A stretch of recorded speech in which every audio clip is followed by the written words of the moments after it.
Pag gusto mong tumaba, magsumba ka. Tingnan mo. Karamihan na nagsusumba.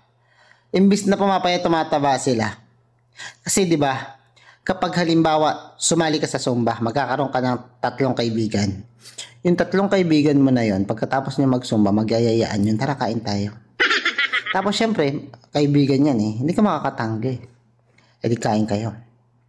Tapos sa mga susunod na pagsusumba nyo, magyayayaan ulit kayo, uy, birthday nung ano ko yung isang kaibigan mo, sabihin, birthday ko. O sige, kain tayo. Pagkatapos niya mag-Zumba. Tapos, wala kayong Zumba kinabukasan. Yung isang kaibigan mo naman nag-birthday din. Uy, tara kain tayo. Nangyayaan ka na naman. Tapos yung isang kaibigan mo rin, sa susunod na araw, birthday din. Yayain ka rin.